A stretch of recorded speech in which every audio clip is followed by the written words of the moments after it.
Assalamualaikum warahmatullahi wabarakatuh. Kali ini saya akan membagikan tutorial penggunaan aplikasi raport K13. Aplikasi ini tersedia untuk seluruh kelas, mulai dari kelas 1 sampai dengan kelas 6. Sebagai contoh, saya ambil aplikasi raport kelas 4. Tampilan utama aplikasi raport seperti yang tampak dalam layar ini.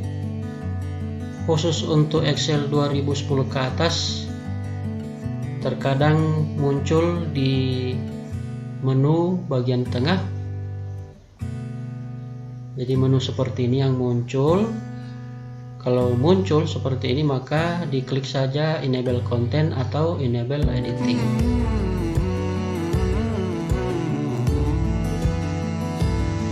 Pada menu utama terdiri dari tombol-tombol yang harus diisi, mulai dari tombol spiritual, tombol sosial, kemudian tombol untuk rekap pengetahuan untuk seluruh muatan pelajaran, begitu juga untuk tombol rekap keterampilan untuk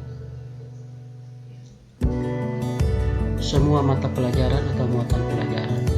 Kemudian ada tombol data sekolah, data siswa, data ekskul, kesehatan dan absensi, cetak rapor, dan leger nilai. Untuk leger nilai ini akan terisi sendiri secara otomatis ketika semua data atau nilai sudah di entry.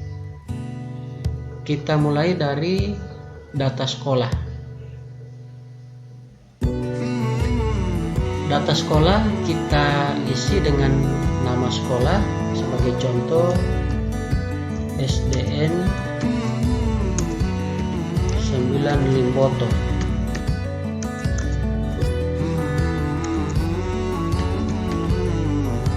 NISN, kemudian alamat sekolah Jalan Dauk Tayabu, kemudian kode pos, nomor telepon, kelurahan atau desa, kecamatan, kabupaten, provinsi, website, dan email. Selanjutnya data kepala sekolah dan guru kelas. Sebagai contoh, Kepala Sekolah Pak Ibrahim Dambea MPD. Khusus untuk NIP, baik itu NIP Kepala Sekolah maupun NIP Wali Kelas, harus dimulai dengan atau diawali dengan koma atas, kemudian diketik NIP-nya. Begitu pula dengan nama wali kelas, kemudian kelas, misalnya kelas 4, kelas 4A, selanjutnya semester 2, tahun pelajaran 2019-2020, kemudian datum rapor. Datum rapor ini nanti akan tercetak di rapor nanti. Berikut KKM rapor. KKM rapor ini sesuai dengan kesepakatan di sekolah masing-masing, misalnya 70 atau 75. Nah, sebagai contoh saya cantumkan di sini 70, dan ini akan berpengaruh pada range atau rentang predikat nilai. Setelah selesai, kita kembali ke menu utama. Selanjutnya adalah data siswa.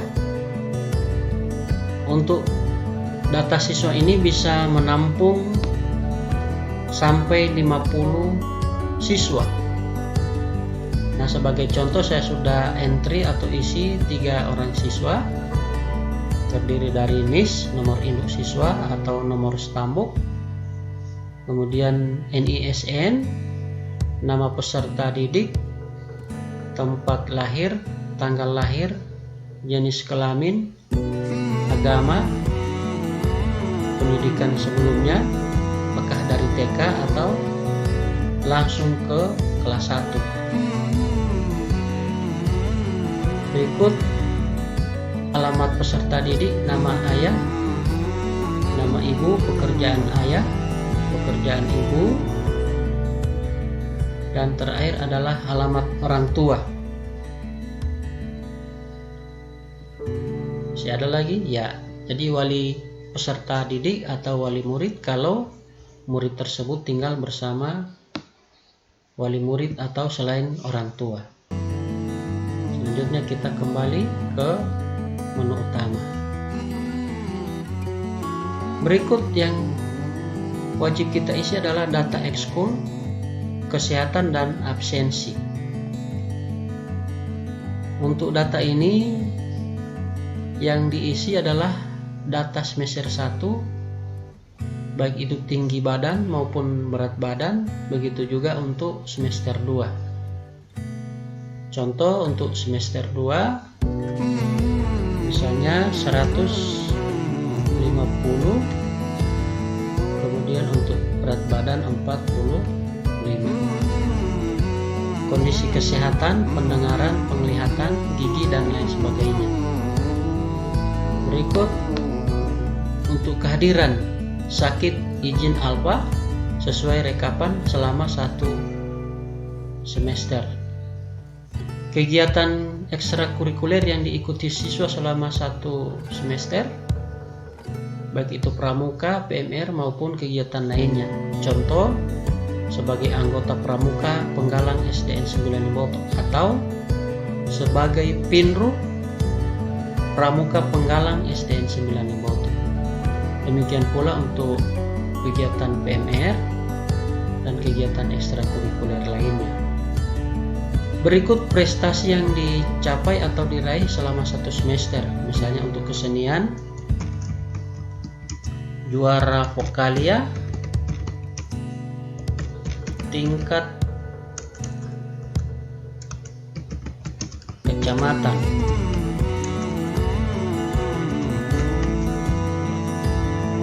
Kalau ada prestasi olahraga juga dicantumkan dan prestasi lainnya selain kesenian dan olahraga. Berikut saran-saran ini yang akan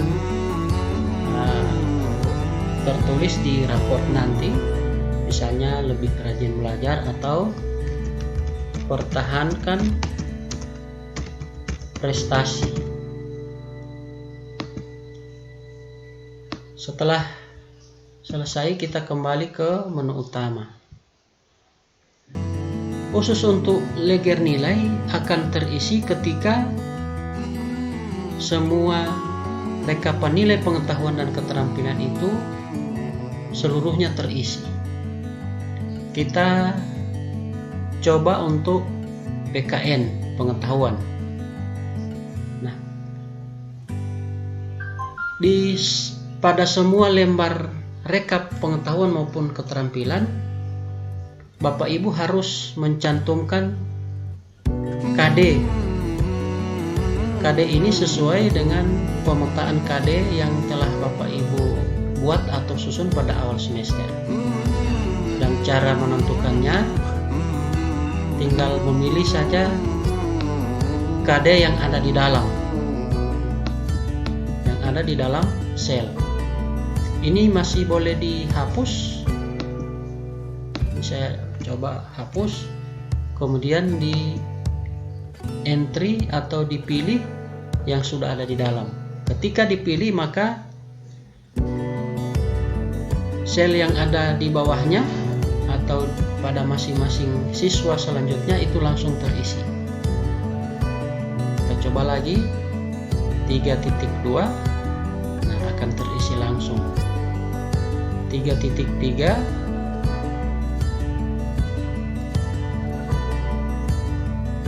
cara memilihnya atau mengisinya yakni dengan mengklik tanda panah ke bawah, kemudian kita pilih KD-nya. Setelah selesai, kita tinggal mengisi nilai atau mengentry nilai. Contoh ini 75, kemudian 78, di subtema 8 misalnya 90, ini 100, kemudian PTS. Apabila Bapak dan Ibu sudah selesai atau sudah sempat melaksanakan PTS atau penilaian tengah semester, maka nilainya bisa di entry di sini, misalnya 80. Begitu pula dengan PAT, penilaian akhir tahun. Seandainya sempat melaksanakan PAT, maka nilainya di entry di sini. Namun seandainya Bapak dan Ibu tidak sempat melaksanakan, maka ini boleh dikosongkan dan tidak akan terpengaruh pada nilai akhir. Apabila ini dikosongkan, maka tidak akan menjadi pembagi, sehingga tidak terpengaruh pada nilai akhir. Selanjutnya, Bapak dan Ibu, deskripsi akan terisi secara otomatis ketika Bapak dan Ibu selesai mengentri semua nilai untuk masing-masing siswa. Selanjutnya, siswa berikut cara mengentrinya sama. Jadi seperti ini. Kalau sudah selesai, kita kembali ke menu utama. Untuk muatan pelajaran lain sama cara mengisinya atau mengentrinya. Jadi dipilih kode KD sesuai dengan pemetaan yang telah Bapak dan Ibu buat pada awal semester. Ini boleh diganti. Dan perlu saya ingatkan, seandainya ini tidak semua terisi, atau seandainya hanya beberapa KD yang dipilih atau yang sesuai dengan pemetaan, dan Bapak Ibu misalnya mengentri nilai di kolom atau di baris KD yang tidak terisi ini, misalnya ini saya tulis atau saya ketik 60, maka di deskripsi akan muncul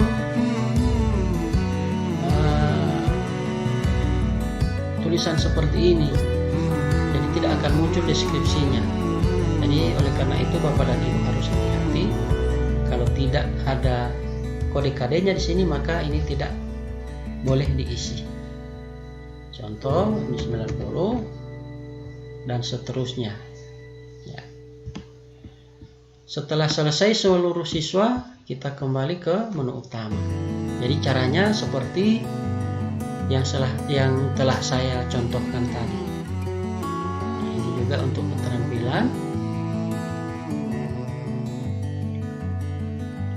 Yang berikut adalah tombol untuk spiritual dan sosial. Kita lihat untuk spiritual. Nah, untuk spiritual ini terdiri dari beberapa aspek pengamatan. Yang pertama taat beribadah, yang kedua berperilaku syukur, yang ketiga berdoa sebelum dan sesudah melaksanakan kegiatan, keempat toleransi beragama. Aspek pengamatan ini Bapak dan Ibu boleh diganti sesuai dengan nilai sikap yang Bapak dan Ibu sudah tentukan. Nah, cara menilainya Bapak dan Ibu, ini skala nilai 4 sangat baik, 3 baik, 2 dengan bimbingan atau cukup. Nah, sebagai contoh, ini saya hapus dulu. Seandainya aspek 1, ini aspek 1, taat beribadah, nilainya baik, maka kita ketikkan di sini angka 3. Misalnya perilaku syukur, nilainya sangat baik, maka kita ketikkan di sini 4. Begitu pula dengan aspek pengamatan lainnya. Jadi untuk yang ketiga misalnya 2, kemudian 2, maka deskripsinya akan langsung terisi. Setelah selesai seluruh siswa sesuai jumlah masing-masing kelas, maka kita kembali ke menu utama.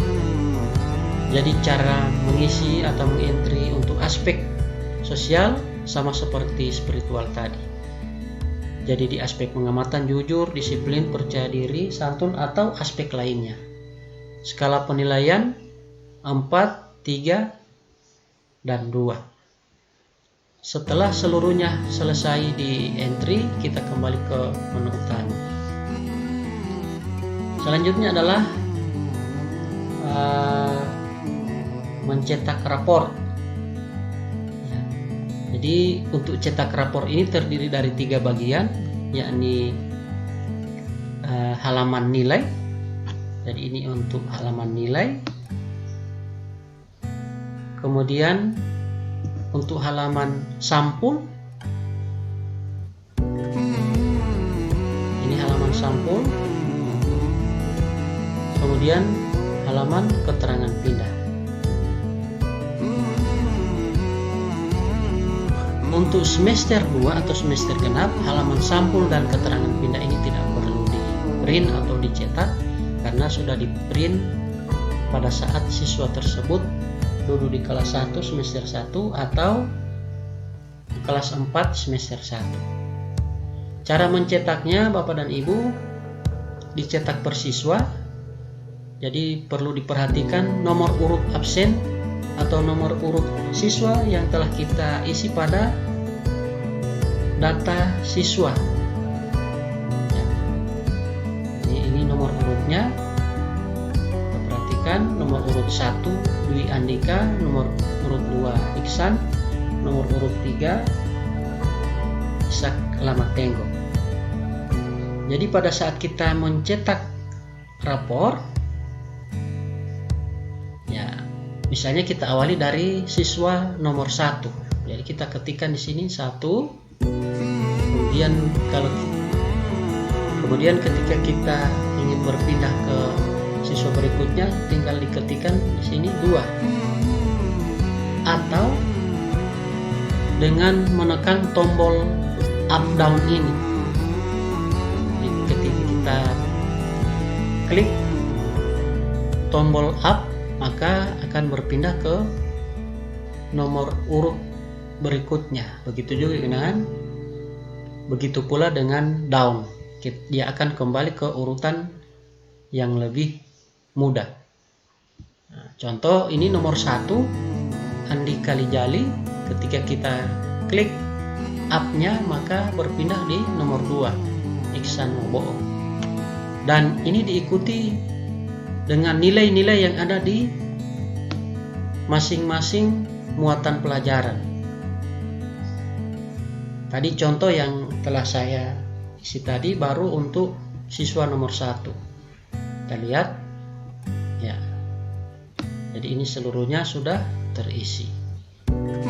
Kemudian ukuran kertas adalah A4. Ukuran kertas A4 dan tidak bisa dirubah ke ukuran lain karena memang settingannya sudah seperti ini. Cara mencetak atau memprintnya sama seperti memprint atau mencetak dokumen lainnya. Jadi Ctrl P, kita pilih printer yang kita pakai, kemudian kita klik tombol OK. Setelah selesai, kita kembali ke menu utama. Dan untuk ledger nilai ini akan otomatis terisi ketika seluruh muatan pelajaran, rekap pengetahuan dan keterampilan ini terisi. Kita buka ledger nilai, ya akan muncul seperti ini. Jadi masing-masing muatan pelajaran, kemudian jumlah nilai dan ranking. Ranking ini hanya sekedar untuk melihat urutan nilai tertinggi sampai dengan terendah. Kita kembali ke utama. Untuk lembar rekap pengetahuan, oleh karena jumlah siswa yang bisa ditampung di aplikasi ini sampai dengan 50, dan seandainya Bapak dan Ibu ingin mencetak atau memprintnya, sementara jumlah siswa Bapak dan Ibu misalnya hanya 25 siswa, maka nomor selanjutnya bisa di-hide atau disembunyikan. Caranya di klik di bagian paling kiri atau di nomor ini, kemudian di blok sampai ke bawah sampai ke nomor urut terakhir, kemudian letakkan di nomor baris ini, kemudian klik kanan dan hide, pilih hide, sehingga yang tertinggal adalah nomor sejumlah siswa yang ada di Bapak dan Ibu. Begitu pula untuk sheet atau lembar rekap penilaian untuk muatan pelajaran lainnya. Jadi saya kira cukup penjelasan saya tentang penggunaan aplikasi raport K13, dan apabila masih ada yang perlu dipertanyakan atau masih ada yang perlu informasi lebih lanjut, maka dapat menghubungi nomor HP atau nomor WA saya, yakni 0852 4028 0432. Sekian, terima kasih. Assalamualaikum warahmatullahi wabarakatuh.